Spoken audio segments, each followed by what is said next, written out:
Welcome to Thoughts for Change Makers LinkedIn Live, where we challenge the status quo, elevate performance, and foster exponential growth. Today, let me introduce my guest, Bryan Whitefield.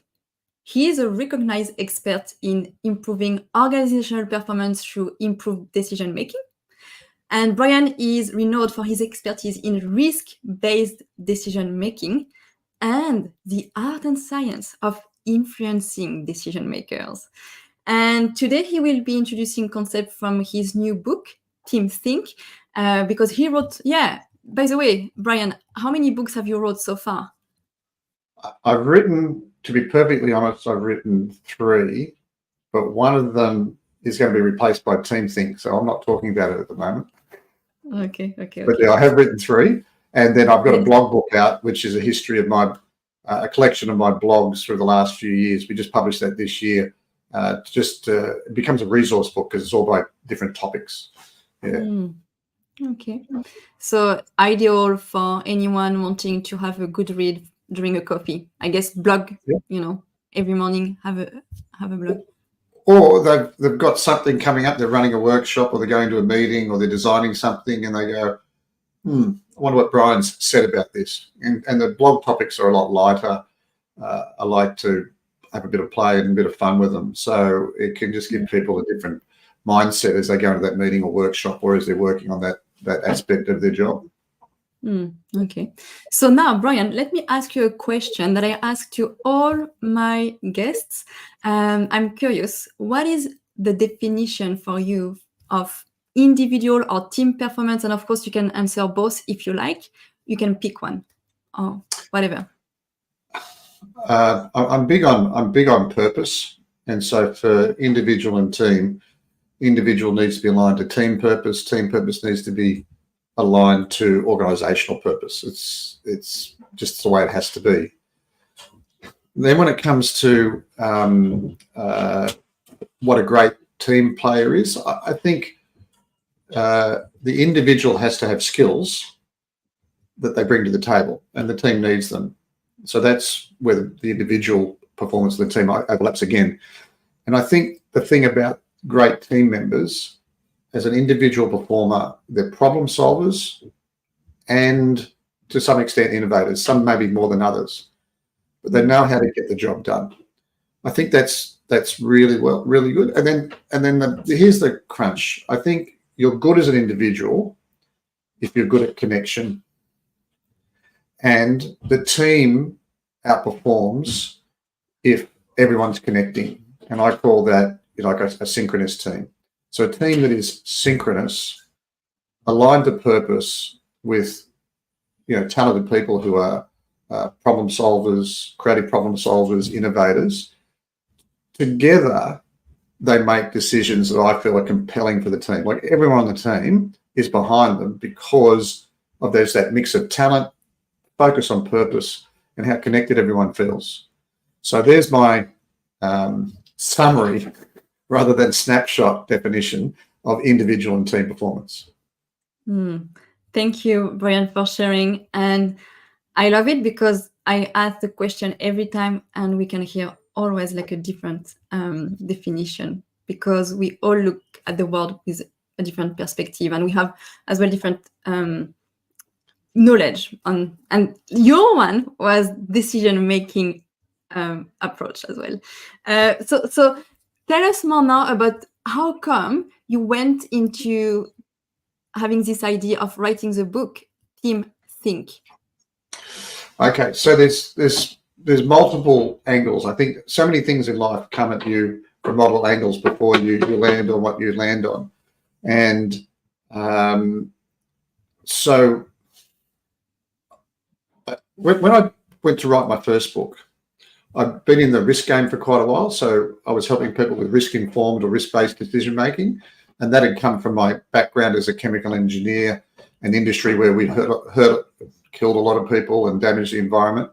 But it's an important industry. It's helped put people on the moon in space. It's helped create medical equipment that we have today that you wouldn't have otherwise.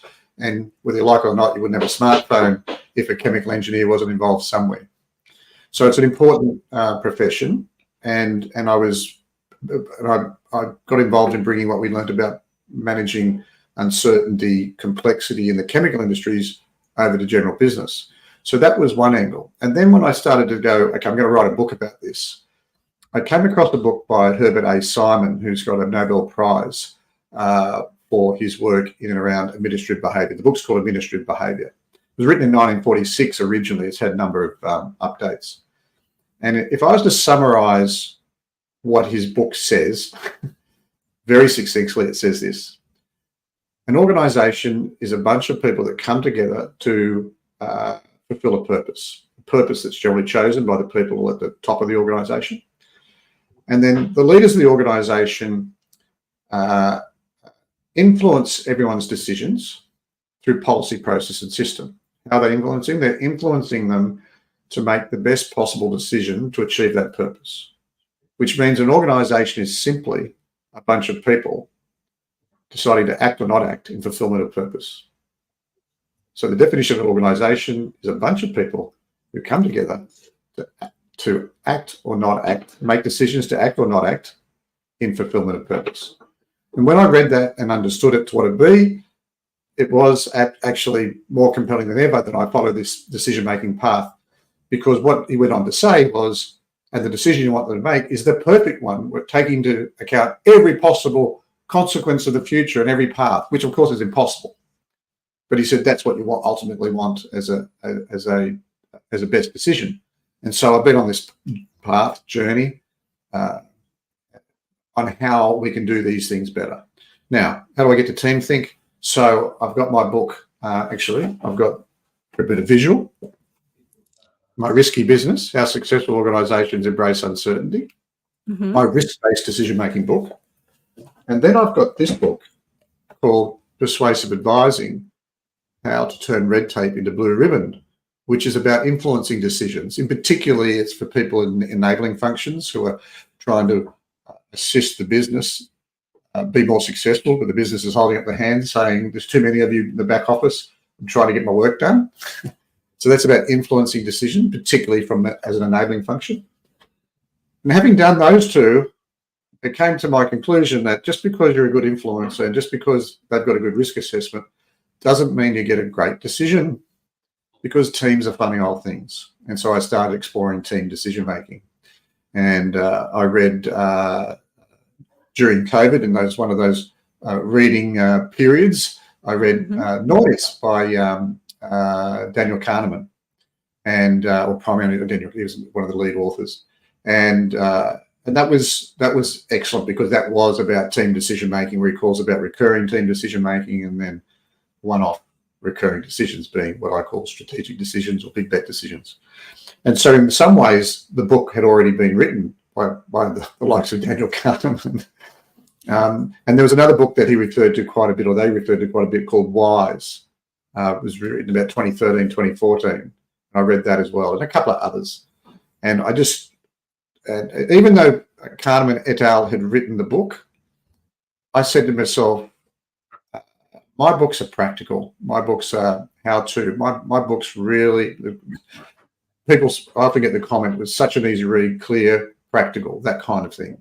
And I said, so my job with Team Think is to distill a combination of what the Kahnemans of the world, the academics, know, and they've got the research and the data to show us. I've got to turn that into a practice, or more than one, a set of practical tools for people to improve decision-making in their teams, which in part is about improving your own decision-making, which I said earlier about individuals making up the team success. Yeah, so that was what was behind it. Several angles, but ultimately it's to help people make better decisions, whether you're a team leader or part of a team. And I'm going to ask you a challenging question, because what I'm seeing, I don't know if you are seeing it as well, but I feel organizations are investing more on leadership training, culture training, and doesn't seem that decision making is seen as a top priority. Are you seeing that as well?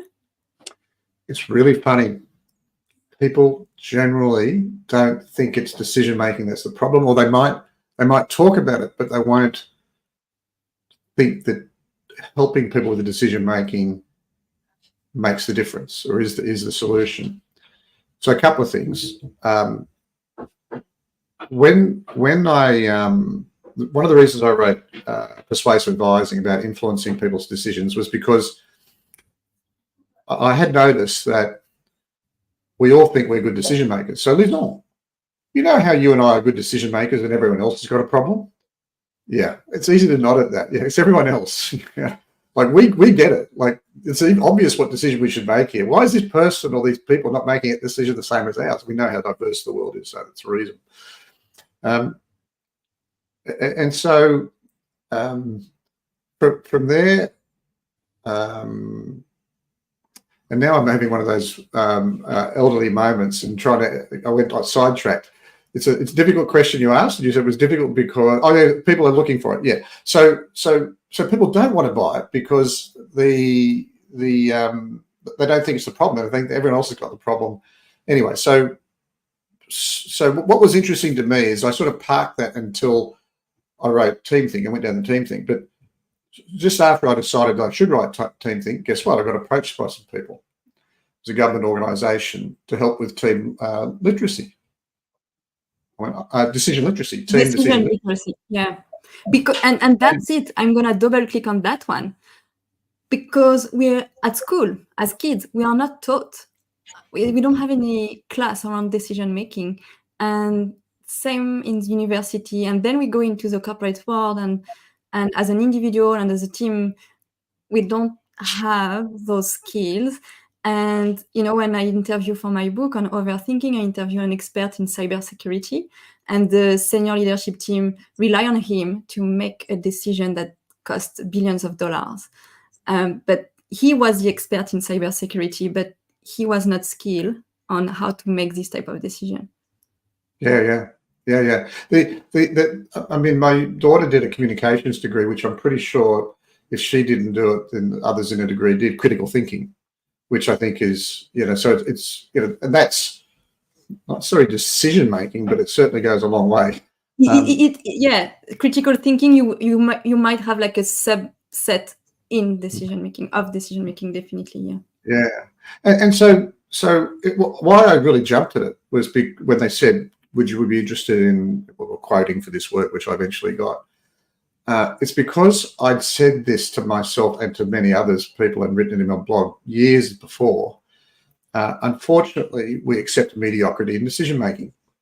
We accept mediocrity. Why do I say that? Because we have these sayings like, "Oh, everyone can make a mistake," and no one could have seen all these excuses why we can make mistakes. But we've known for decades, because of the work by people like Kahneman and Tversky and so many others, that that behavioural economics researchers, these are primarily, right? And they're the ones that Fail is another one, who author of Nudge, who understands how people think and what it takes to nudge them. It's just simply, we've got all these errors in our ways of making decisions, and they can help us. And a lot of us just don't want to be helped. So just simple bias, bias in hiring. They've proven it that people got bias in hiring. That's why you've got to anonymize things, because people read a name and they go, "Oh, that person must be good or must be bad," or their age, or whatever it was, or what country they were born in. Bias, and so you've got to de-bias things. So, yeah, I'm a lot harsher on people about everyone's allowed to make a mistake. No, yes, they are, but I think there needs to be a bit of a post-mortem about what effort they put in to keeping bias out of it, or minimizing bias in their decision, because bias is hard to overcome. Yes, I like you mentioned post-mortem. How often do you see organization going through that? Well, when there's a big, terrible ending, yeah, they do it all often then. So it's only when it's a negative outcome rather than a positive outcome? Not always, but primarily. People do have, there are people that have orchestrated good lessons learned, frameworks and policies that certainly are aiming at, no matter the project or the decision, we're going to lesson learn it and feed it back. But of course, what happens is the ones that go quite well, we'll skip that one, or I will do this one quickly because there's not much to learn. Whereas maybe there was a lot to learn. that people who come after you don't know why you were so successful. You know, when I help organisations implement, say, new frameworks, one of the things I say is, point to me a good framework in the organisation, particularly one recently that got rolled out and has been well accepted. We're going to do that as much as possible. I mean, we won't match it exactly, but as much as possible, we're going to do what they say, what they did. Yeah, because that made me think of relying on system to make decisions. But as well, like some people will look at the outcome and we look at whether it was a right or wrong outcome, which is a binary type of thinking, rather like, whether maybe it's a majority way of doing and seeing decision-making processes rather than maybe looking at the probabilities. Yes. Yeah. And like there it is, our bias, like I grew up in the era where I saw Jaws as a young boy, a youngish boy. And so I have my fear of sharks is way above what it should be.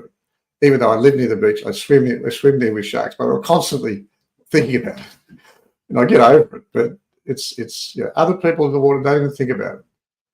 Because anyway, so our probabilities are based on a lot on our experience. And that'll never happen because it never happened to you or anyone around you. Or that happens all the time. And you go, wait a second, who do you know that's happened to? Give me, has anyone in the room ever happened to that? Does anyone know anyone? No. So is it that common? So it's really tricky to get people, well, it's not that tricky if you purposely do it, but it's easy for people to fall in that trap of, it's high probability or low probability based on their experience. And get there's actually a good guy, a guy called Douglas Hubbard, and he's written a few books. One of them was How to Measure Anything, and he's doing quite a bit of work in cyber at the moment around measuring cyber risk.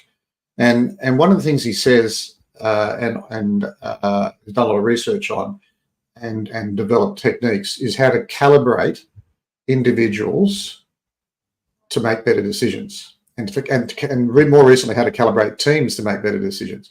Better estimators. So what I mean by that, so often in the absence of data, so where there's data, Hubbard and many other people in the world can build models and run Monte Carlo simulations to get probability distributions of whether certain budgets will be exceeded or likelihoods and schedule for things to finish. Overall cost from an event, but sometimes there's not enough data, and so you need to get the view of subject matter experts. And he runs them through this series of questions where they're estimating, what's the population of Berlin? What's your 95% confidence level? The population of Berlin is no more than and no less than these things. Of course, at first, most people are quite wrong. We're more confident than we should be. And you get calibrated. You learn to be more conservative in your estimates, but that still gets taken care of in the analysis. And I was on a webinar that he was running recently, Doug Hubbard, and I asked the question, does the calibration wear off over time? And he said, yes, we have had to recalibrate. But those who continue to use the technique keep calibrated. It's interesting. He had some good stats. I'm not a researcher well enough to go and say, absolutely, it's great research, it's infallible, but he's pretty compelling. It just also make me think of this study done by Tetlock, and he's explaining this approach in Super Forecaster. Is it similar, where like he's building teams of Super Forecaster with the different perspective, and he raised the accuracy of the forecast by 14%, I think. Have you heard about it? This one? I did. I think it's written about in Noise a bit. They certainly talk about super forecasters in Noise, whether it's Tetlock's work. It's Phil Tetlock, right? Yeah, whether it's Tetlock's work or not, I'm not 100% sure, but it's certainly mentioned. Yeah. Oh, yeah. And in noise, there's case study or statistic or evidence after evidence about how poor we are in our judgment, and how we think we're much better. Mm. Yeah. And now, what do you see as the biggest challenge in teams? So when they need to think as a collective, what are the roadblocks for them? It's you mentioned it earlier. You didn't use the same words I'm about to use, but you said everyone looks at things differently. How I gave my definition of individual and team performance. So it was my frame of the world or my mental model. And so when I got contacted about decision literacy and the challenge that this particular organisation had, and how they wanted help, I did a bit of research. And one thing that I learnt, which I think many of us sort of know, but it becomes much clearer, is that team decision improves when you become clearer on the mental model of the team as opposed to the individual. So let's take recurring decisions like a underwriter in an insurance company on whether they're going to make an offer to underwrite a particular client and how much they're going to charge. And you put the same opportunity in front of 5 or 6 different operators from the same underwriters from the same company, let alone from the same industry, and you will come up with quite varied answers because of their frame, their mental model. And so what this research shows is at the bottom of the scale is that inferred mental models are the ones that many teams operate in. So it's not actually sat down and agreed on how we go about making these decisions. Then you go up to, mental models that are prescribed. So, you'll have underwriting guidelines for insurance underwriters. So to some way, some might be more dictated to than others. But as you go further up, and particularly the more nefarious things where they're not black and white and there's lots of grey, if you sit down and co-create a mental model, so you co-create a mental model of the world on how you make a decision as a team and document it, obviously, team performance escalates. Team performance escalates a lot. Now, I'm a chemical engineer, and if you design a chemical plant or you want to understand a chemical plant or troubleshoot a chemical plant, you have to use what's called a piping and instrument diagram. And a piping and instrument diagram is really quite complex. It's got a whole bunch of symbols for, pumps, heat exchangers, catalytic crackers, distillation columns, all kinds of things, and piping. And it can be a mess of information on the page. But you learn to use it, and you learn to do this well as a chemical engineer if you're going to design a plant or understand it to troubleshoot it. And so I guess that was a skill I had from my university and days as a chemical engineer. And so I applied that to mapping decisions for organizations. And so I've done that for a few organizations now. And it's quite incredible how we shift teams from these inferred mental models to co-created mental models, process maps. Now, I'll talk about the benefit in a second, but first of all, the problem, the team can't agree. They're not in agreement about how we make these decisions. They'll say, no, that's not how we do it, or we don't do it that way over this part, or well, show me where that was ever the case, and eventually they come to agreement on what. So we end up trying to get a model of what is now, and then the first benefit is what should it be? How do we reduce the bottlenecks? And how do we improve decision points? What are decision points? Well, we also, along this process map, decisions made here, here, and here. Question to the team, how consistent are we in our decision making here? Pretty consistent. What's the quantity like? Well, not real good. We get them wrong a lot, but we all get them wrong, or vice versa. And so, okay, what can we do about it? And then, so there's two parts to the equation. I call it decision flow. You want great decision making in teams. Ultimately, to get a great decision flow through the organisation, all the way through to executive, CEO, and governing board, if there's a governing board. And so I think so on the one hand, you've got the process mapping. Imagine an X and Y axis. There's your process mapping's been improved. How are we going to improve our decisions, quality of our decisions? The answer is decision support tools. So this is the understanding of the process that we're going through. And this here is the quality of the decision. So top right, we're going to be a good decision flow. So this is better mapped and better understood decision mapping. And across these decision support tools. What's a decision support tool? Decision tree, a checklist, rapid risk ranking score sheet, multi-criteria decision analysis tools, sophisticated models built from data, all of the above. And so that's what my belief between successful teams and more successful teams and a better decision flow through organisations across silos and all the way through top is decision mapping supported by better decision support tools for individuals and teams. Thank you. I'm giving space for people to digest because for some people it might be the first time that they are hearing that type of information. And by the way, everyone watching us live, please pop your questions, your thoughts, your comments into the chat so I can ask and share with Bryan.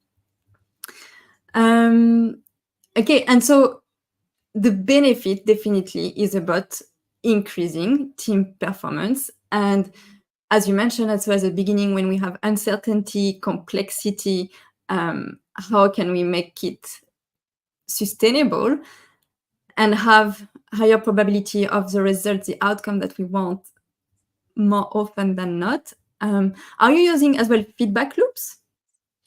Absolutely. So once you've designed your decision, your process mapping, your decision support tools, well, the first thing you've got to do is pilot it, because most decision support tools, unless it's sophisticated models, which actually even then, because every model's wrong, right?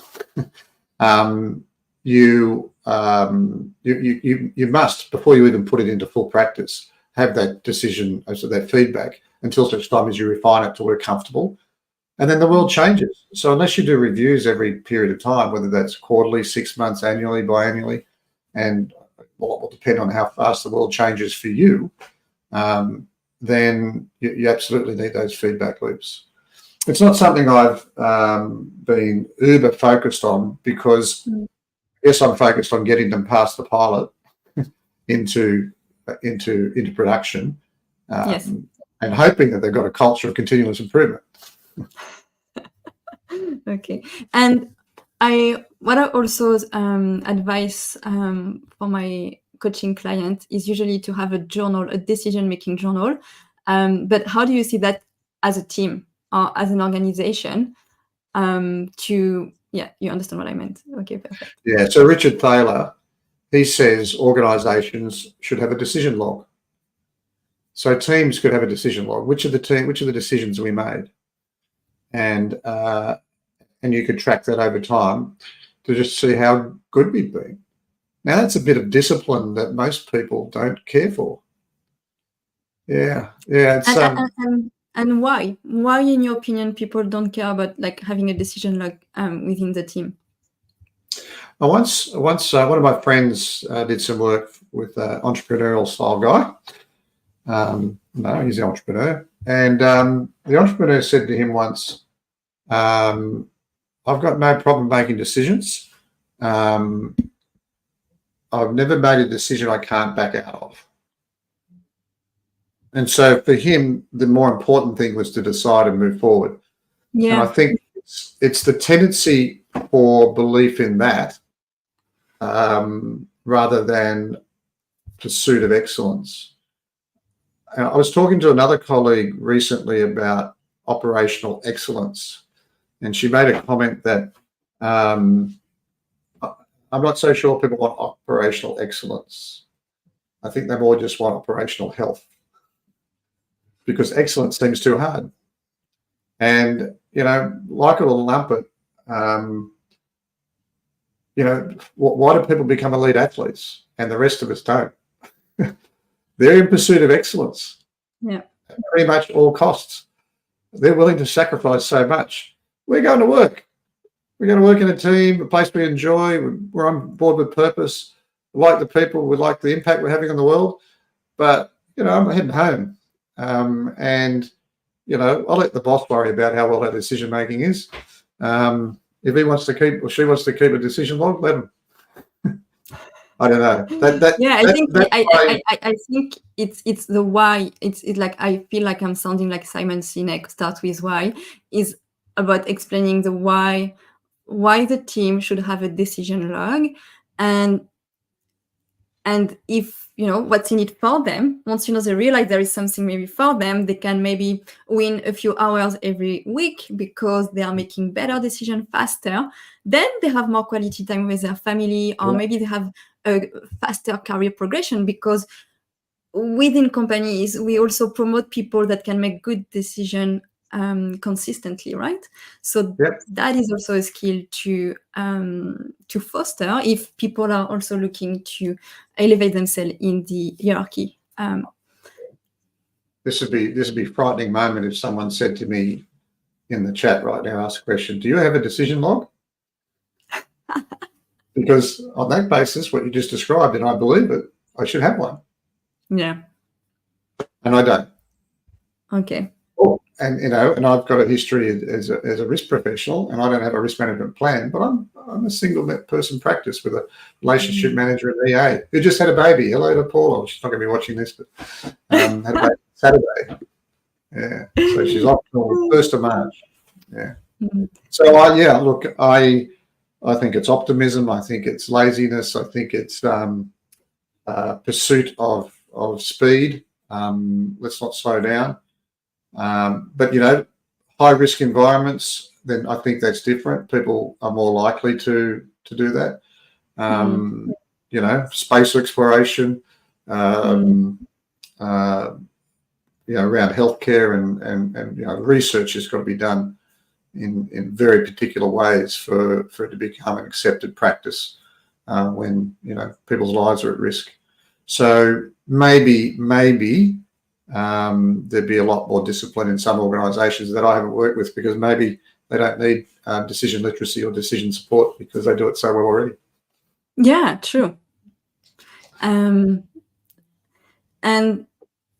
so what do you see still, like, if we go in the future, what do you see the future of decision making? How do you see it, like, with the rise of AI, like, or maybe critical thinking or emotional intelligence, like, even if we broaden the scope, how do you see this field evolving moving forward?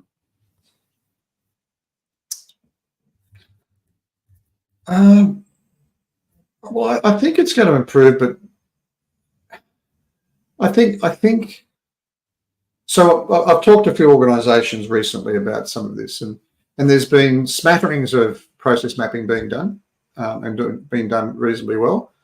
There's been smatterings of decision support tools, well, not necessarily they were calling on that they're going down the path of.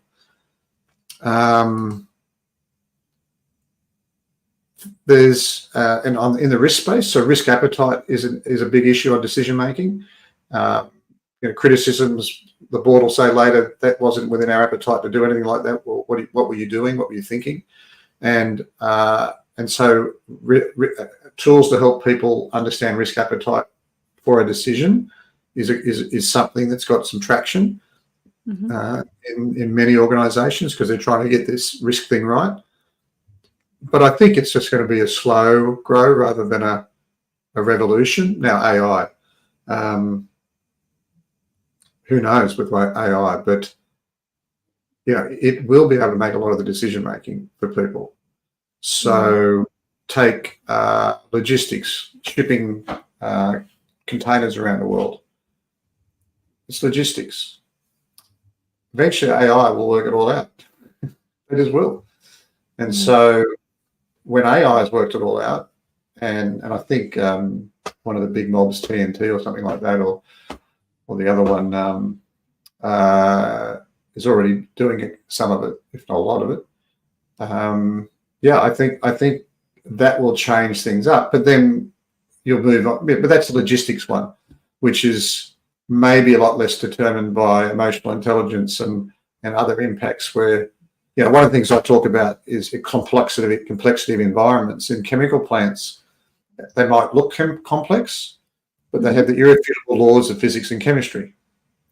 Once you've built it, designed, piloted, built it, and you've got it running, as long as you touch it when you should and don't touch it when you shouldn't, runs fine.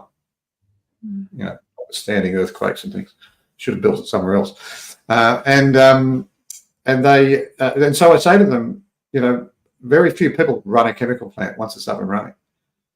But most businesses, most organisations have a lot more people involved. You take all the not-for-profits, all the healthcare, government agencies for the main, just dealing with people and people's decisions. And so it's infinitely more complex in most businesses than is a chemical plant. Chemical plants are just complicated. To take David Snowden's line in his Kinnavan framework, it's complicated, not complex. Yeah. And a chemical plant, when it blows up, becomes chaotic. Yeah, and that's what's giving birth to wicked problem, I think, especially in the public sector.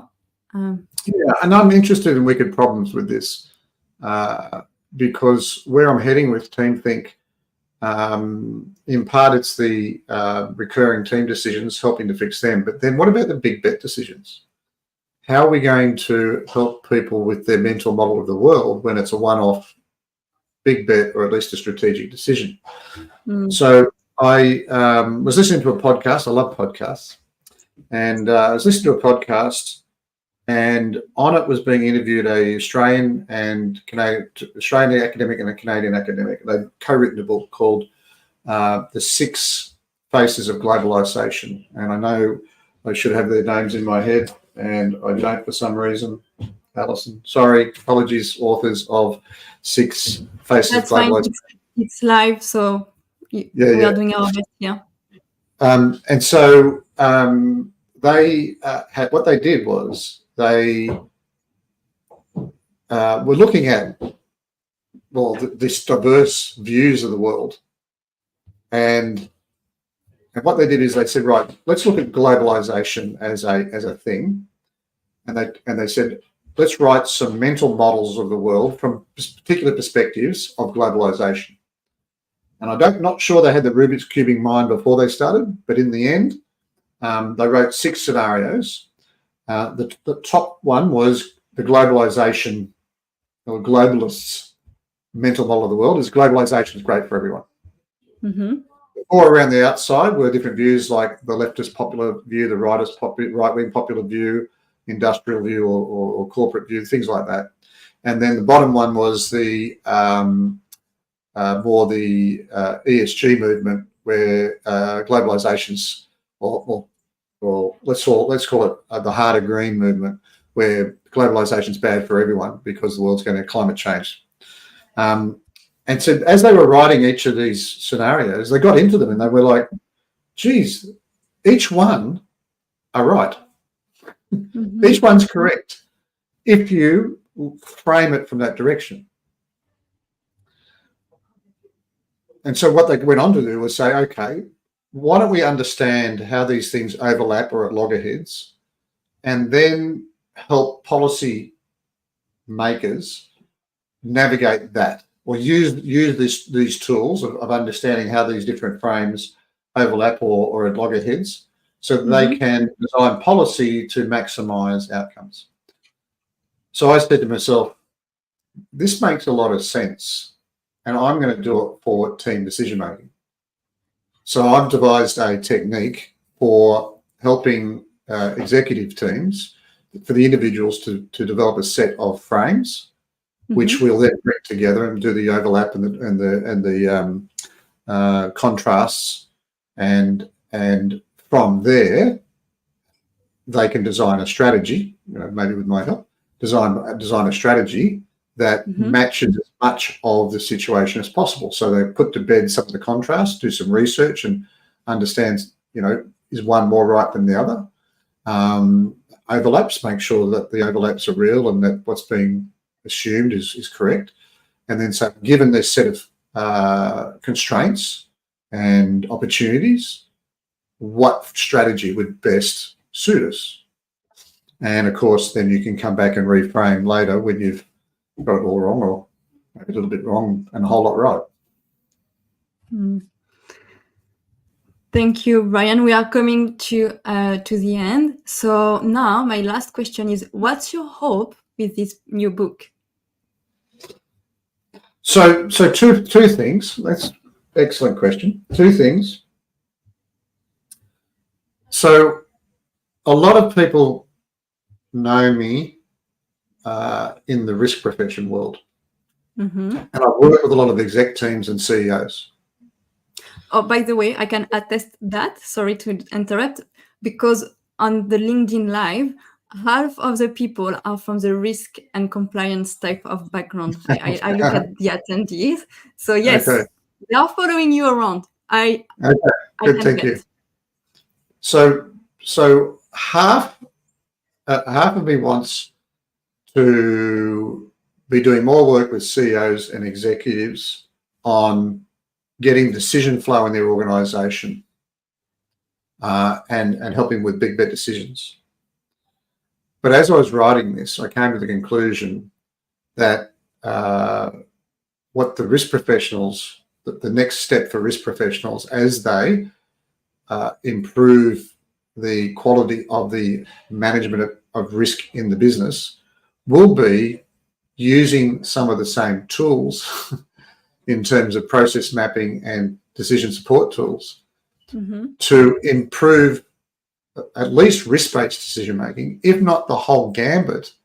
So they're actually going to be the ones that bring this into organizations. I'm one person, but when I think about it, the CEO might say, I want it, but they might turn to the risk professional, who's very well placed in the way they think, to take this on. Risk people, facilitators,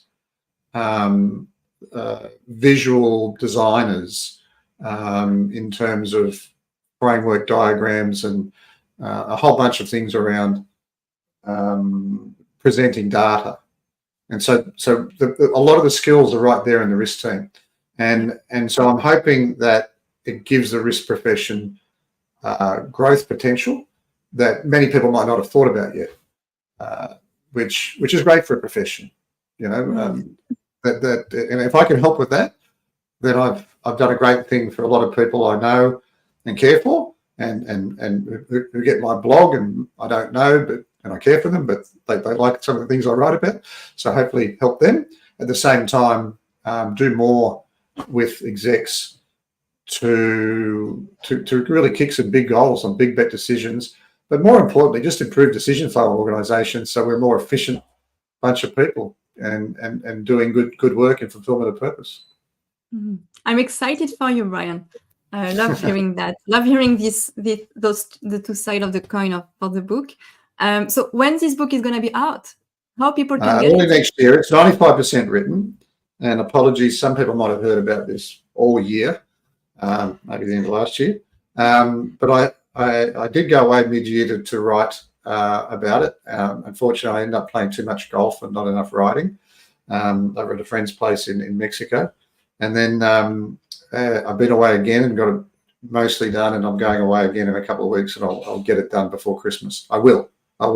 So the editing will happen in the new year, and something will be produced. Something will be out in the first half of next year. That is Team Think. Our teams make great decisions.